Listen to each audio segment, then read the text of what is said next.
Marvel and DC Comics are the two titans of the direct market comic space, and both companies have some of our favorite characters of all time under their belt. Batman, Superman, Wonder Woman, Spider-Man, Captain America, Howard the Duck. Thank you. That last one, I you know, appreciate it.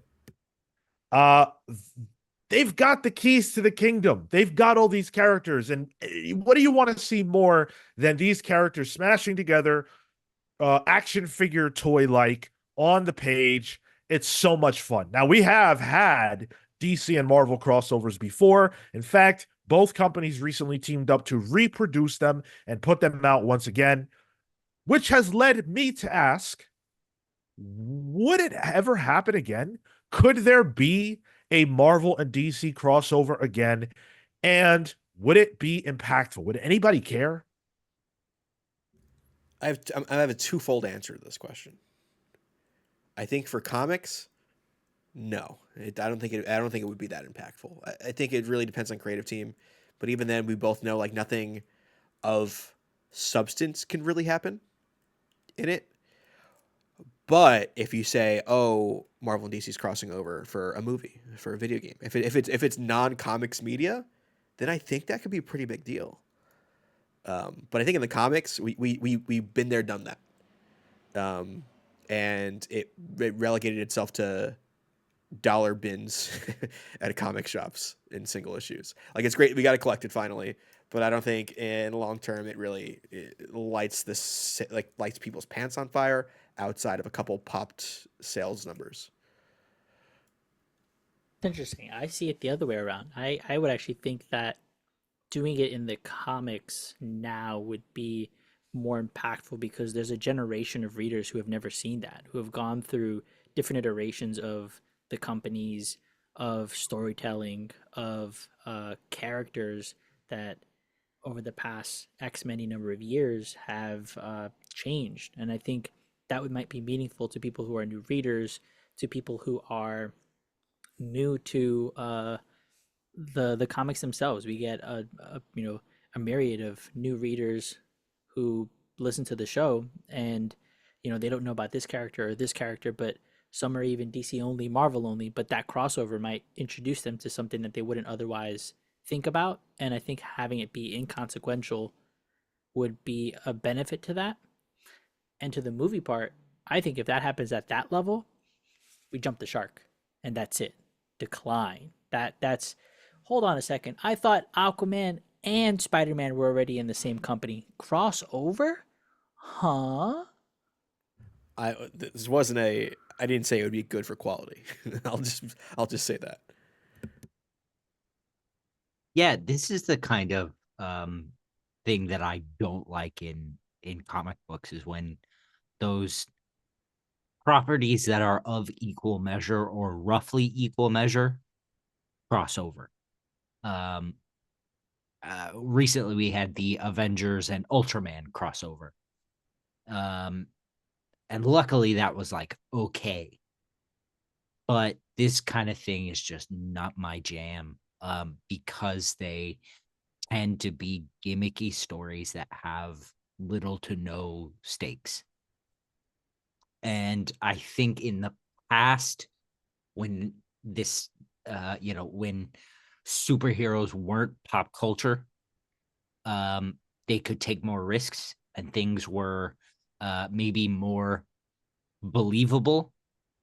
Um, I think it was more fun, but these titans of industry are so massive that I think in any direction you go, movie or comic book, it's going to be a jump the shark cash grab moment that cynically will only be good for um, people trying to buy the first issue.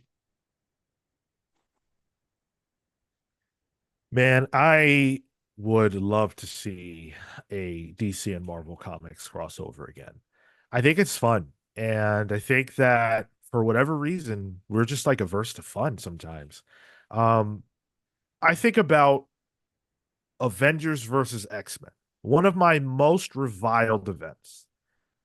And it sold insanely well.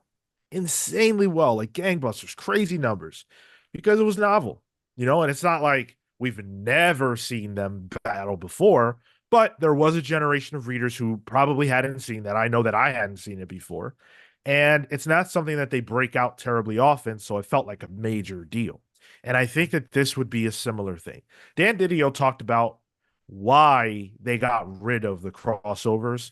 He came in 2004, and a crossover was presented, and he said he didn't want to do it because where do you go from there? There's nowhere else to go. DC's characters have to feel exciting and important to themselves, and if the biggest thing you can do is put them with Spider-Man, well, once Spider-Man isn't in the books anymore, what happens? I don't think that's a problem. I really don't.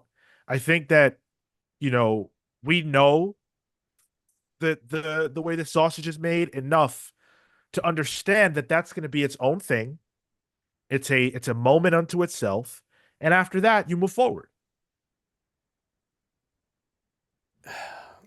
That's a good point. The whole like, where does the book go when Spider-Man's gone? But that also makes you think about like when one of the big two crosses over with a non-big two, like when Spider-Man showed up in Invincible. Like that was huge, and like that is more fun to me in my eyes than big two crossing over big two. I like when you can put a spotlight on something smaller to then bring it up. So I think in my eyes, like a big two crossover works better in that kind of power dynamic. And then alternatively, it's funny though because I don't want a big two crossover, but if you give me analogous characters in the big two for their other big two counterparts, I think of like the Sentry, or I think of that new guy that's in the Batman comic in Chip's run right now that is pretty much Captain America, and he's a little suspect. I like when they do that because those are new creations and they don't have to adhere by the same rule set that the characters they are inspired by have to.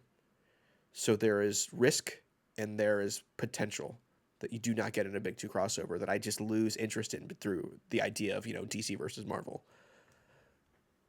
To your earlier point, I mean, for me, it comes down to if can become that much more engaging.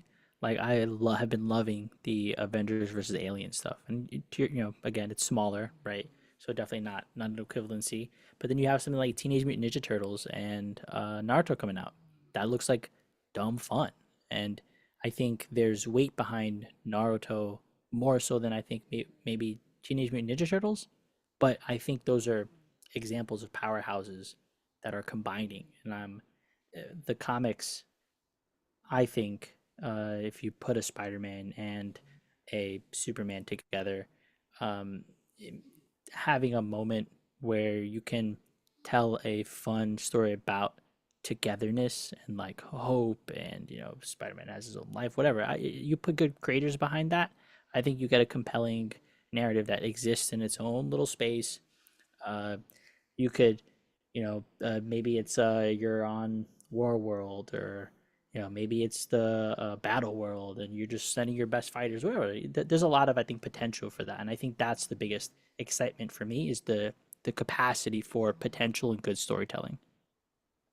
Yeah, Dan Didio really thinks we're dumb, huh? What do you mean? Spider-Man's not in the Marvel DC. He's not appearing with Superman anymore. Oh, where's Spider-Man? Guys, where's my Spider-Man books? Come on. Like, Yeah, I agree. I really don't think it's a big deal. Let me pitch you this. 12 issue event. I'm out. Fair enough. Ooh, wait. What's the price? $5.99. Oh, so it's not written by Hickman. Good to know. Her issue? Yeah. Uh, It's Marvel and DC. What are you going to do? But right.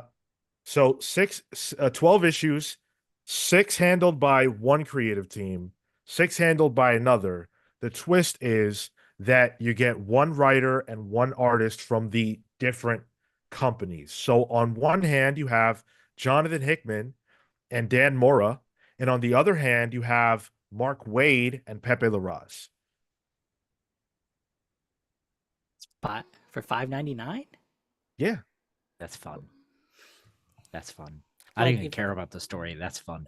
I like the politics of that. Yeah, I buy that. Easy. Eh. No, I like on their own. I think they're great. I just don't know those two really mesh well together. That's like Well, that's like okay, getting creative teams aside, 12 Yeah, like issue Marvel DC crossover. and the creative team switch. Put your name on it. Sure, maybe, yeah.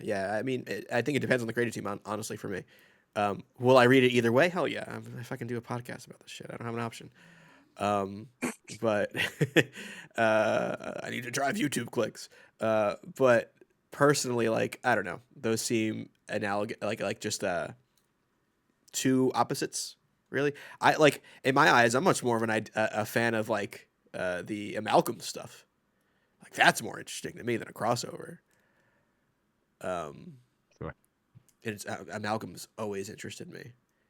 But I'd still read it. I know you're pitching it, Sean. I'm still gonna read it. I'll complain. Well, what else is new? Yeah, it's a podcast. I And- gotta. and Tyler, there's a backup that has an amalgam of those two characters that were presented in the upfront part of the issue with those Jonathan creatives. Wade. Jonathan. Oh, I believe that is an Amish fella.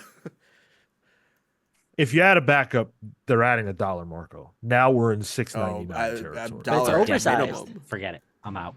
no! I don't want a backup. I was- I'm all out on the backup. That was the Yeah. most like it's a backup, but it's Amalgam. I'd be like that evens itself out to me not caring. Plus, minus, canceled out. Ruined it, Marco. You ruined it. I think that it's something that could pop a rating, as it were, pop sales, get people interested and intrigued. I think it's fun. I don't think that there's anything wrong with it. I don't think there's a reason to think too deeply about it. But I will say it would be an unmitigated disaster if they decided to do that in the films. Absolute devastation. Why? Because people don't understand comic book characters. And they really will say, oh my God, what happened to Spider-Man and Batman? I thought they were together. Because the general audience, they don't get this stuff. As a fan of the Happy Days episode where the Fonz actually does jump the shark, I would love to see this. I want to see I watched Megalopolis. Like I love seeing a weird cinematic anomaly. Yeah, I would kill for that on screen. Literally jumping the shark because it's 1960s Batman. It's just Aquaman on Two dolphins. water on two dolphins leaping over Namor. Whoa! Well, he flies under, and then they present. All right. We'll leave it there. Thank you guys for listening. Let us know what you think. Would you be interested in a new crossover between DC and Marvel? Is that something that tickles your fancy? Or would you rather see them continue to do what they're doing separately? Leave it in the comments. We'll see you in the next one. Take care, guys.